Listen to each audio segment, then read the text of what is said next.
Hello friends, welcome back to my channel Gyan Sankalp. तो friends, ये practice session आपके आगामी किसी भी एग्जाम की तैयारी कर रहे हो, अगर आपका सब्जेक्ट पॉलिटिकल साइंस है तो आपको काफ़ी हेल्प करने वाला है। तो स्टार्ट करते हैं आज का क्लास। अगर आप चैनल पे पहली बार आए तो प्लीज़ चैनल को सब्सक्राइब कर लीजिएगा, और जब सब्सक्राइब कीजिएगा तो बेल आइकन को भी प्रेस कीजिएगा, ताकि जब भी मैं आगे वीडियो डालूंगी तो आपको नोटिफिकेशन मिल जाएगा। स्टार्ट करते हैं आज का क्लास। आज के क्लास का फर्स्ट क्वेश्चन है, केंद्र राज्य संबंध में मतभेदों का एक कारण रहा है। केंद्र राज्य का जो संबंध है उसमें मतभेदों का जो कारण रहा है वो क्या रहा है? ऑप्शन में देखिए, राष्ट्रपति का पद है, प्रधानमंत्री का पद है, राज्यपाल का पद है, मुख्यमंत्री का पद है। तो इसका राइट आंसर होगा राज्यपाल का पद, क्योंकि ये एजेंट होता है केंद्र का, तो इसलिए इसी का पद, इसी का जो वो है मतभेद का कारण है संबंध, केंद्र राज्य संबंध में। ठीक है, नेक्स्ट क्वेश्चन है, संघीय व्यवस्था में किस संस्था को संविधान का संतुलन चक्र माना जाता है? संघीय व्यवस्था की बात हो रही है। विधायिका ऑप्शन में है, मंत्रिमंडल, न्यायपालिका, मीडिया। तो इसका राइट आंसर हो जाएगा न्यायपालिका। Option number 2C is the right answer. Next question है, मार्क्स के अनुसार राज्य की उत्पत्ति हुई है। तो राज्य की उत्पत्ति हुई है अमीर लोगों द्वारा गरीब लोगों के उत्पीड़न को वैधानिकता प्रदान करने के लिए। ठीक है, option number D is the right answer. Question number 4, निम्नलिखित में से बेंथम द्वारा प्रतिपादित उपयोगितावादी राजनीतिक दर्शन को कभी कभी क्या कहा जाता है? तो शुक्र दर्शन भी कहा जाता है। Option number A is the right answer. Marks की द्वंद्वात्मक पद्धति के नियम निम्नलिखित में से किसे समाविष्ट नहीं करते हैं? तो ये द्वंद्वात्मक पद्धति अपने चालन को केवल भूतकाल की समझ तक सीमित करती है। तो option number D is the right answer. Question number 6, doctor Ambedkar ने स्वतंत्र मजदूर दल इंडिपेंडेंट लेबर पार्टी की स्थापना निम्नलिखित में से किस वर्ष की थी? तो ये किए थे 1936 में। Option number B is the right answer. अगला क्वेश्चन नंबर 7, स्वतंत्र एवं निष्पक्ष चुनाव सुनिश्चित करने के हेतु और पंचायतों के निर्वाचन का संचालन करने के लिए निम्नलिखित में से किसमें शक्ति निहित की जानी चाहिए? तो ये हो जाएगा राज्य निर्वाचन आयोग। Option number C is the right answer. Next question पे चलते हैं, निम्नलिखित में कौन सा भारत में चुनाव सुधार के साथ संबंधित नहीं है? ऑप्शन देखिए, दिनेश गोस्वामी समिति है, इंद्रजीत गुप्ता समिति है, GV राव समिति है, तारकुंडे समिति है। तो क्या चुनाव सुधार से संबंधित कौन सी समिति नहीं है? तो ये पंचायत राज से है GV राव समिति। बाकी ये तीनों, ये भी ध्यान रखिए, दिनेश गोस्वामी, इंद्रजीत गुप्ता समिति और तारकुंडे, ये तीनों चुनाव सुधार से संबंधित समितियां हैं। नेक्स्ट क्वेश्चन पे है, क्वेश्चन नंबर 9, भारत के मुख्य निर्वाचन आयुक्त को पद मुक्त किया जा सकता है। तो उनको उच्चतम न्यायालय के न्यायाधीश को पदमुक्त करने की प्रक्रिया द्वारा। Option number D is the right answer. Next question है क्वेश्चन नंबर 10, असर्शन रीजन का क्वेश्चन है, गांधी के अनुसार राज्य के कार्यों में वृद्धि की जानी चाहिए। क्या गांधी के अनुसार राज्यों के कार्यों में वृद्धि की जानी चाहिए? राज्य एक आत्मविहीन यंत्र है। ठीक है, तो ये क्वेश्चन 10 का क्या राइट आंसर हो जाएगा? ए तो गलत है, बट कारण इसका सही है।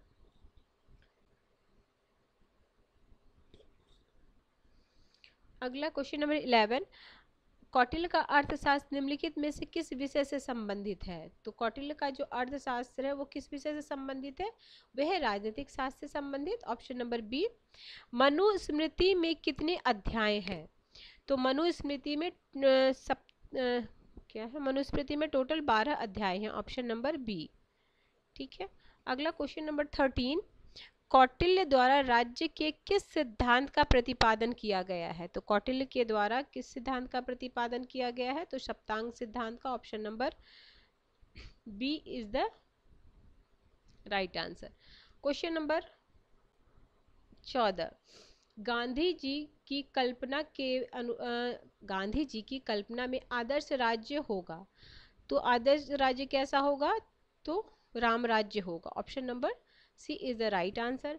क्वेश्चन नंबर 15, निम्नलिखित में से कौन बहुलवाद के सिद्धांत का समर्थक नहीं है? यानी 3 आपके बहुलवाद के सिद्धांत समर्थक हैं और 1 नहीं है। तो ये हॉब्स हो जाएंगे, वो नहीं है बहुलवाद के। बाकी गेरियक हो गए, मैटलैंड हो जाएंगे, GDH कोल, ये तीनों हो जाएंगे आपके बहुलवाद के समर्थक। क्वेश्चन नंबर 16 है, प्रभु सत्ता की अवधारणा निरूपित सबसे पहले किया गया है। प्रभु सत्ता की जो धारणा है सबसे पहले कहाँ निरूपित किया गया है? तो बोंदा ने। क्वेश्चन नंबर 17, निम्नलिखित में कौन संप्रभुता के अद्वैतवादी सिद्धांत का प्रमुख प्रवक्ता है? तो ये हो जाए, देखिए प्रमुख प्रवक्ता में देखिए कौन कौन से हैं ऑप्शन, देखिए लॉक है, बेंथम है, मार्क्स है और ऑस्टिन है। तो इसका राइट आंसर हो जाएगा अद्वैतवाद में ऑस्टिन। निम्नलिखित में कौन सा तत्व राज्य के अन्य समुदायों में से अलग करता है? तो वो कौन करता है? प्रभु सत्ता, ऑप्शन नंबर सी। अगला, प्लेटो की रिपब्लिक में प्रतिपादित न्याय के सिद्धांत के अनुसार न्याय का अर्थ है, न्याय का अर्थ क्या है? तो न्याय का अर्थ है अपने निर्धारित कार्य क्षेत्र में अपने कर्तव्यों का निर्वाह करना, ऑप्शन नंबर बी। 19 का ऑप्शन नंबर बी। 20 है, अरस्तु के सार्वजनिक हित का सिद्धांत किस धारणा पर आधारित है? तो ये है आपका वितरणात्मक न्याय, ऑप्शन नंबर बी। हॉब्स के लिए फेलिसिटी का अर्थ क्या होता है? तो हॉब्स के लिए फेलिसिटी का अर्थ होता है उन वस्तुओं को जिसे व्यक्ति पाने की समय समय पे इच्छा करता है, पाने में निरंतर सफलता। तो ऑप्शन नंबर बी, ठीक है, ऑप्शन नंबर बी। अगला है 22, किस विचारक ने महिला मताधिकार का प्रबल समर्थन किया है? तो ये किए हैं JS मिल, ऑप्शन नंबर डी। अपनी पुस्तक प्रतिनिधि मूलक सरकार का विचार JS मिल क्या प्रतिपादित करता है? तो ये प्रतिपादित करते हैं, देखिए उपयुक्त में से कोई देखते हैं। ऑप्शन में है मताधिकार केवल उनको दिया जाना है जो लिखे पढ़े हैं और उन्हें प्रारंभिक गणित का ज्ञान होनी, ऐसा प्रारंभिक गणित का ज्ञान।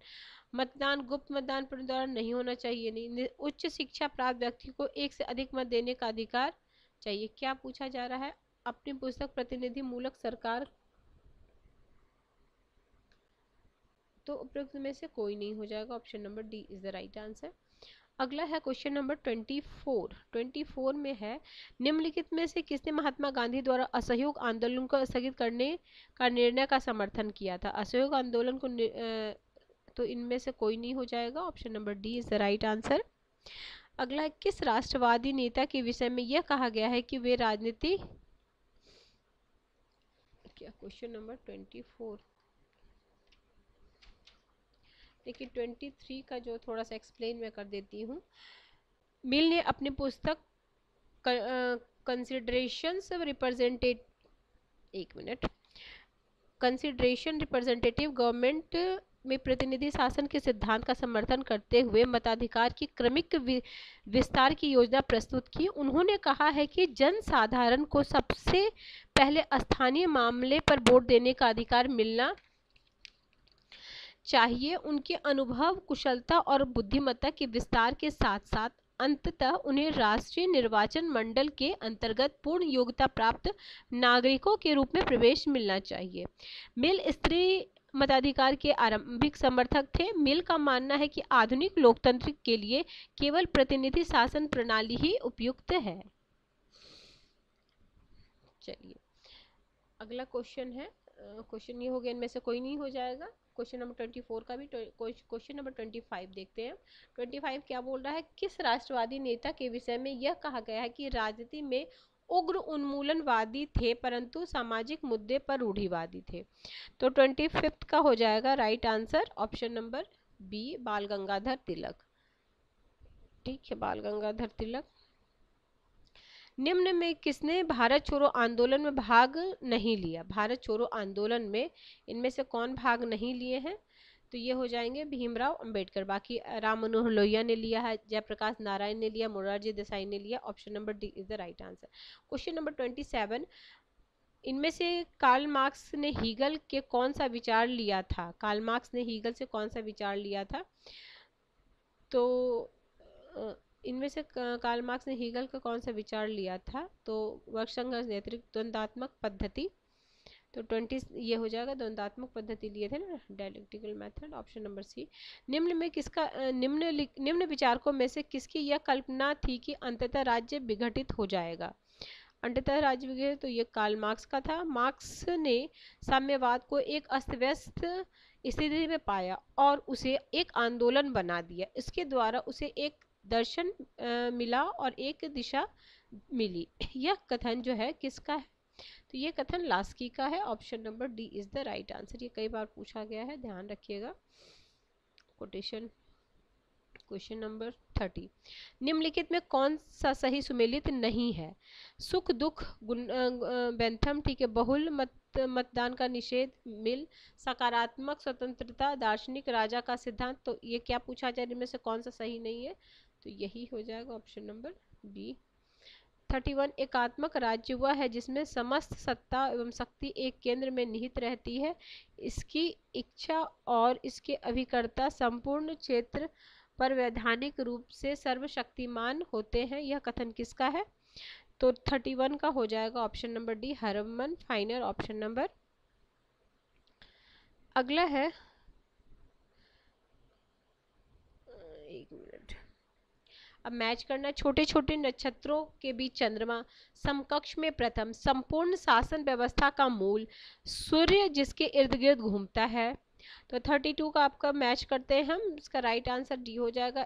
तो चंद्र, छोटे छोटे नक्षत्रों के बीच चंद्रमा, ये वर्मन कहते हैं। समकक्ष में प्रथम, ये कहते हैं मार्ले। संपूर्ण शासन व्यवस्था का मूल, तो ये कहते हैं लास्की। सूर्य जिसके इर्द गिर्द नक्षत्र घूमता है, ये है जेनिंग्स। ठीक है, चलिए 33, महात्मा गांधी द्वारा शुरू किया गया निम्न में कौन सा प्रथम सत्याग्रह था? तो महात्मा गांधी द्वारा जो शुरू किया गया तो वो था चंपारण सत्याग्रह। अंबेडकर की निम्न रचनाओं को उनके प्रकाशित होने के क्रम में व्यवस्थित कीजिए। The untouchable, who were, Shudras, annihilation of caste, Buddha and Dhammas. तो फोर्थ सबसे बाद में हो जाएगा। चलिए, तो तीनों में फोर्थ सबसे बाद में है। अब हमें ये देखना है कि सबसे पहला क्वेश्चन, सबसे पहला उनका था एलिनेशन और इनमें से कास्ट। तो तीसरे को हमें आगे करना था, फिर हो जाएगा हूवर, सुद्राक्ष, फिर अनटचेबल, फिर हो जाएगा बुद्ध एंड हिज धम्मा। अगला है, समाज के व्यापक वर्ग को लामबद्ध करने के लिए अंबेडकर ने किसकी स्थापना की थी? तो ये किए थे अखिल भारतीय अनुसूचित जाति फेडरेशन के। Option number B. 36 क्वेश्चन काफी लंबा है, पढ़ते हैं हम एक बार। देखिए 36 है ना, 36 का है, मैं सभी वयस्क पुरुष और महिलाओं 21 या यहाँ तक कि 18 वर्ष की आयु के ऊपर के मताधिकार की वकालत करता हूँ। मैं अपने आप के जैसे बूढ़े व्यक्ति को मतदान से वंचित करूंगा क्योंकि उनका मतदाता के रूप में कोई उपयोग नहीं है। भारत और बाकी दुनिया उन लोगों के लिए नहीं है जो मरने की कगार पर है, जीवन युवा के लिए। यह कथन किसका है? तो ये कथन है आपका महात्मा गांधी का। 36 का है ऑप्शन नंबर सी। अगला है, जाति व्यवस्था केवल स्वयं के बल पर नहीं टिकी, यह सामाजिक गठन की एक बहुत बड़ी योजना का अभिन्न हिस्सा है। इनके द्वारा जाति को पसंद या नापसंद करने का सवाल ही नहीं रह गया। तो 37 का राइट आंसर हो जाएगा Jawaharlal Nehru. Option number A is the right answer.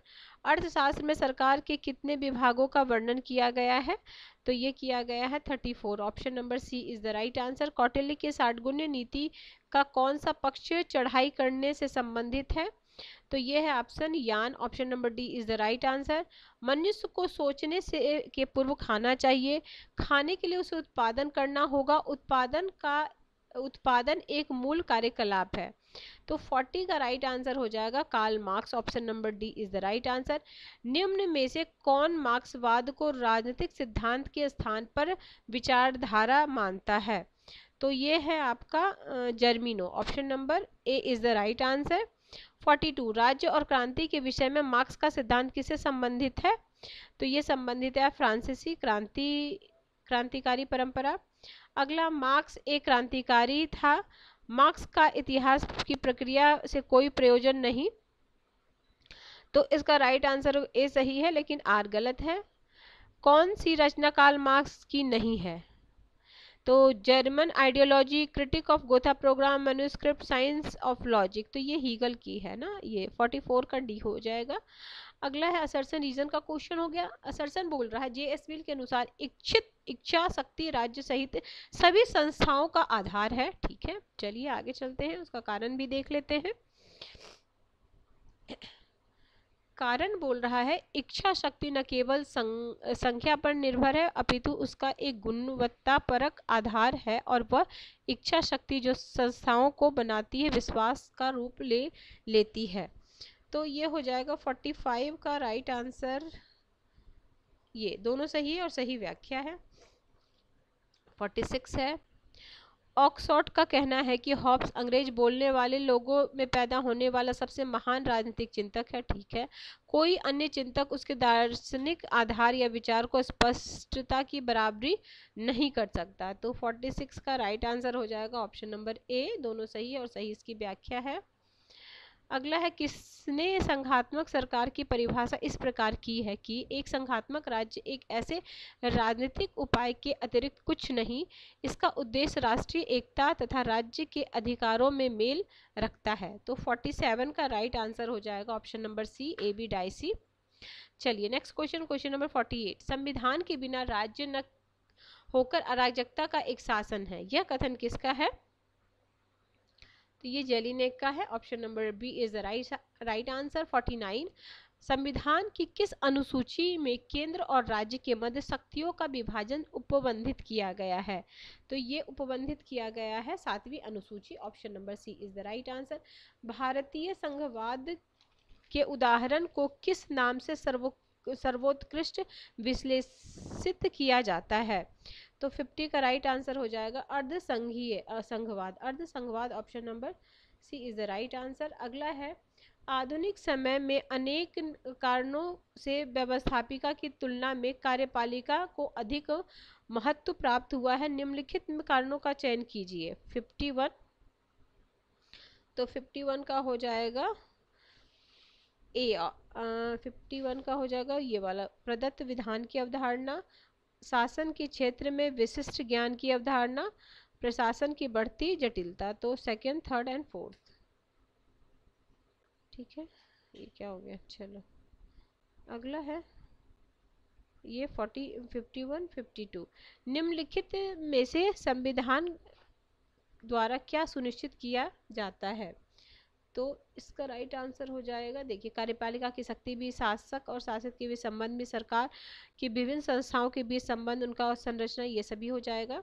53, नीचे षड्यंत्र मुकदमे की एक सूची दी गई है और इसको कोर्ट में बताना। ठीक है, कब कब क्या क्या हुआ था। ठीक है, इंपॉर्टेंट है ये आपका। 53 का राइट आंसर है आपका ऑप्शन नंबर बी, सेकेंड, फिर फर्स्ट, फिर फोर्थ, फिर थर्ड। यानी सबसे पहले अलीपुर षड्यंत्र मुकदमा है, फिर है आपका हावड़ा षड्यंत्र मुकदमा, फिर हो जाएगा आपका कानपुर और फिर सबसे बाद में काकोरी। ये कब कब भी है देख लीजिए, अलीपुर षड्यंत्र है आपका 1908 में, हावड़ा है 1910 में, फिर है कानपुर 24 में और काकोरी 1925 में। अगला, निम्नलिखित में से किसने कहा कि वर्तमान समाज के संदर्भ में जाति प्रणाली एवं उसके द्वारा जो कुछ भी है वे असंगत, प्रतिबंधात्मक और प्रगति में बाधा है? तो 54 का राइट आंसर हो जाएगा जवाहरलाल नेहरू। राजनीतिक दल की परिभाषा सर्वप्रथम किसके द्वारा दी गई है? राजनीतिक दल की परिभाषा तो ये दी है वर्क के द्वारा। निम्नलिखित में से किस देश में एक दलीय व्यवस्था पाई जाती है? तो एक दलीय व्यवस्था जो पाई जाती है वे चीन में है। अगला है, निम्नलिखित कौन सा दबाव समूह के विषय में सही नहीं है? 57, सरकार की नीतियों को प्रभावित करना। ऑप्शन देखो क्या है इसमें, नहीं, नीतियों को लागू करना, एक मिनट, नहीं लागू क्यों करेगा, प्रभावित तो करेगा, तो लोग का वित्त पोषण नहीं। ठीक है, तो 57 का जो राइट आंसर हो जाएगा, नहीं करेगा ना, तो ये नीतियों को लागू नहीं करेगा, बाकी तीनों कार्य करेगा, नहीं पूछा जा रहा है, तो ये केवल हो जाएगा फोन। 57 हो गया। 58 मैं सांप्रदाय, एक मिनट, ये क्वेश्चन थोड़ा सा नहीं है, मैं एक बार पढ़ देती हूँ बुक से आपको। मैं सांप्रदायिकता की अज्ञानता का सबसे बड़ा शत्रु मानता हूँ, इस सभी को सांप्रदायिक को समाप्त करने के लिए अपनी पूरी क्षमता लगा देनी चाहिए, क्योंकि यह भारतीयता और हमारे राष्ट्र के विरुद्ध भारी चुनौती है। तो ये कथन किसका है? 58 का जो राइट आंसर है वह है आपका A, Mahatma Gandhi. Option number A is the right answer. 58 हो गया, 59 1991 हो गया, 1978, 2009 हो गया, 2005 हो गया। ये तो काफ़ी इजी आपके लिए होगा। देखिए अशोक मेहता का हो जाएगा आपका ये पंचायत राज से रिलेटेड 1978 हो जाएगा। नई आर्थिक नीति है 1951 में।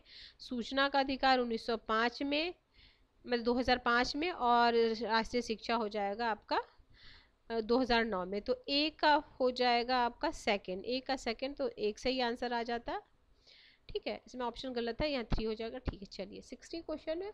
सुप्रीम कोर्ट में केशवानंद भारती मामले में भारत में संबंधित किस अवधारणा की उत्पत्ति हुई थी? तो 60 का राइट आंसर है आपका ऑप्शन नंबर डी, बुनियादी संरचना। Option number D is the right answer. Question number 61, निम्नलिखित में से कौन सी 1919 के भारत सरकार अधिनियम विशेषता नहीं है? तो 61 का क्या नहीं है? तो ये है विधान परिषद की बजट पर संकल्पना पारित करने का अधिकार। तो option A is the right answer है। फिर है 62, किस संविधान संशोधन अधिनियम द्वारा भारतीय नागरिक मताधिकार की उम्र 18 वर्ष कर दिया गया था? तो ये किया था आपका 61वें संवैधानिक संशोधन द्वारा।